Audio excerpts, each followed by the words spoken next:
بسم الله الرحمن الرحيم قل هو الله أحد الله الصمد لم يلد ولم يولد ولم يكن له كفوا أحد. Que doit-on faire si la journée du vendredi coïncide avec la journée de l'Aïd? Est-ce qu'il est obligatoire pour nous de participer toujours à la prière du vendredi? Donc je parle particulièrement pour les hommes bien sûr.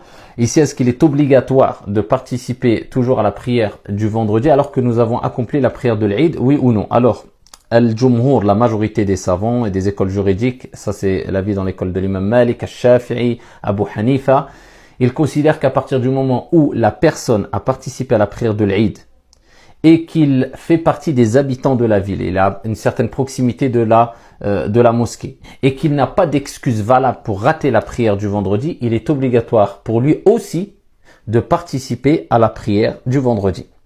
Et ils ont rappelé que les textes, entre autres le texte de Uthman ibn Affan radiyallahu anhu warda, lorsqu'il a exhorté les gens le jour de l'Aïd alors que cela coïncidait à la prière au jour du vendredi, et quand il leur a permis ici de participer simplement à la prière de l'Aïd et de délaisser la prière de Al-Jumu'ah. Alors quand je dis délaisser la prière de Al-Jumu'ah, ça ne veut pas dire qu'on ne fait pas de prière. C'est-à-dire que on doit quand même accomplir 4 unités de prière comme si on accomplissait la prière de Dhuhr comme on l'accomplit en dehors du vendredi. Mais lorsqu'il leur a permis cela, il a précisé que cela concernait Ahlul Awali. Ahlul Awali, c'était les gens qui ne venaient pas, qui n'habitaient pas de la ville, c'est-à-dire qui étaient à une distance tellement éloignée qu'ils ne faisaient pas plus partie des habitants de la ville. Il y avait vraiment une mashaqqa, vraiment une grosse difficulté pour eux de se déplacer une deuxième fois, une seconde fois, pour revenir encore participer à la journée du vendredi.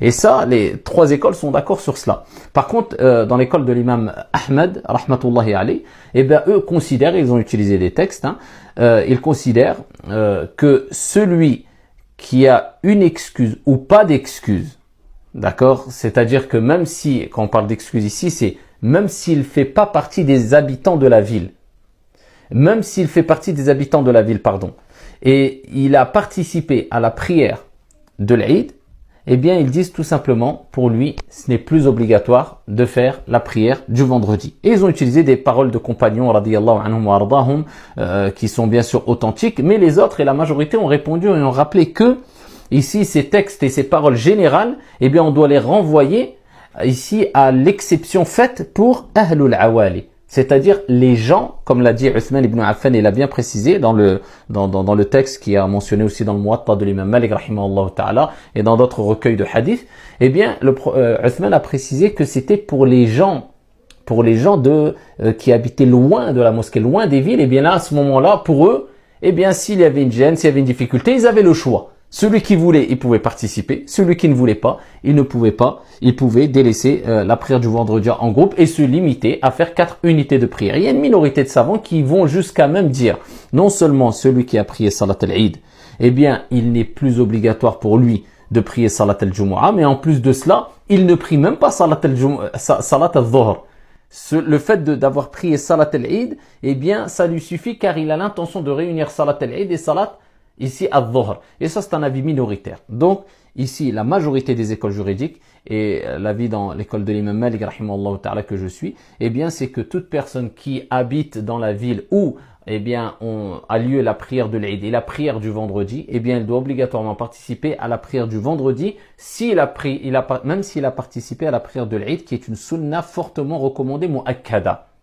Et la deuxième des choses, bien sûr, ici vous savez que quand on va faire la prière de l'Eid à la mosquée, eh bien on sort de chez nous en proclamant les louanges d'Allah Azza wa Jal, on glorifie notre Seigneur Tabaraka wa Ta'ala. Cela relève de la sunna. Il est important d'essayer de respecter les sunan qui ont été enseignés par le prophète alayhi salatu wa salam. Entre autres, le jour de Eid al-Fitr, donc la rupture du jeûne, il est recommandé de manger, ne serait-ce que quelques dates par exemple, avant de sortir pour marquer ici cette journée qui est la journée de la rupture du jeûne. Parmi les choses à faire aussi, c'est de prononcer la grandeur d'Allah Azza wa Jal, dire Allahu Akbar pendant le chemin, et aussi quand on est arrivé à destination, c'est-à-dire dans la salle de prière ou bien dans la mosquée, eh bien de répéter Allahu Akbar ou proclamer les louanges de notre Seigneur Tabaraka wa Ta'ala. Il est bon aussi de prendre un chemin différent que celui qu'on a pris à l'aller, afin que celui-ci, Inch'Allah, puisse témoigner pour nous au jour de la résurrection, et cela est une sunna aussi prophétique. Lorsqu'on arrive à la mosquée, bien sûr, quand l'imam prend place ou vient et rentre dans la mosquée ou bien dans la musalla, le lieu de prière, il accomplit 2 unités de prière, et ces 2 unités de prière sont accompagnées de plusieurs takbir. Il commence et il dit Allahu Akbar dans la première rak'at, et ensuite il prononce 6 fois le takbir.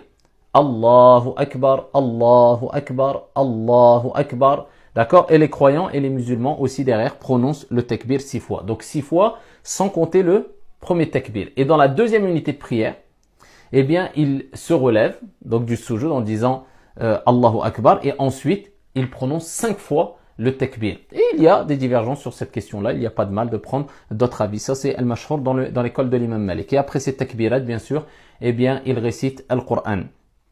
Et ici, il est recommandé, comme vous le savez toutes et tous, de faire vivre cette journée par la joie et par tout ce qui pourra faire entrer la joie dans votre famille, chez vos proches, en les visitant, en offrant des présents, en offrant des cadeaux, faire vivre cette journée-là. Et on commence à faire vivre cette journée-là, bien sûr, par al-ibada, par l'adoration vis-à-vis de Dieu, en guise de reconnaissance vis-à-vis de notre Seigneur Tabaraka wa Ta'ala. Il est recommandé de mettre ses plus beaux habits, de sortir en groupe si possible ou en famille, afin de vivre au mieux cette journée-là, cette journée de joie, de farah, qui est la journée de l'Eid.